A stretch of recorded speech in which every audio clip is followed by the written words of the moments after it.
This is GotmixTV. We're here live. We deal with a lot of young kids, man. A lot of young kids don't know your story, man.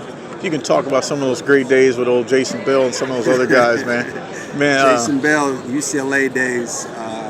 You know what you do with a lot of young guys. Now that makes me feel old because now you're saying that I'm an old guy and I got to give advice. But I'll tell you, to be here, Super Bowl, be around legends, be around some up-and-coming stars. What I get excited about is greatness and winners. And you see it in the eyes of these elite athletes. And when you talk to them, some guys have it, some guys don't. And when you spend time to hear about what motivates them, what drives them, what pushes them to excel at the highest levels, man, it's phenomenal. And I get inspired. So I will say this to all the young guys. You know, people talk about what knowing your why is. It's beyond that. You got to have something inside you that makes you do something that 99% of the world cannot do. And that's sometimes showing up, getting out of bed, and doing that every single day and over again. So no, this is good. I love that. I get inspired by these folks around here, so it's good. Man, that's awesome, man. You got a lot of people, they don't, like Jason Bell, who's undrafted. A lot of kids, they get caught up in the hype. What advice would you give some of those kids where they get drafted at, or if they don't get drafted? I will say this, the stats don't lie. There are more people in the NFL that are drafted on the second day and undrafted than the first day.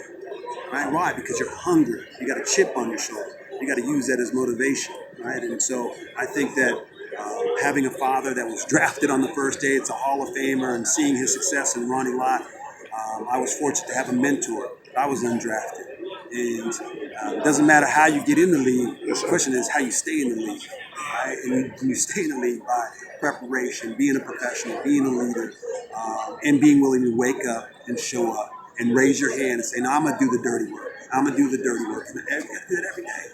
Man, that transition from high school to college, how was that transition for you, and as far as an adjustment?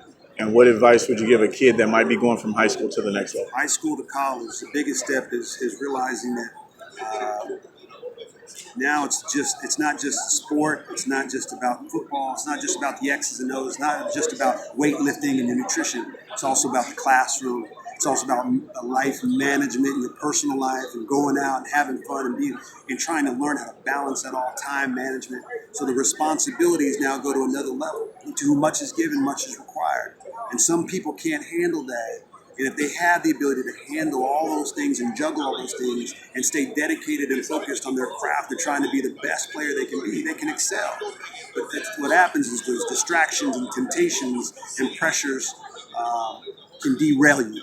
And so going to that next level, the biggest step is trying to manage all that. If you can do it, you give yourself a chance. That's awesome. State your name for the camera. Ryan Nece. Let them know you just got mixed. You just got mixed.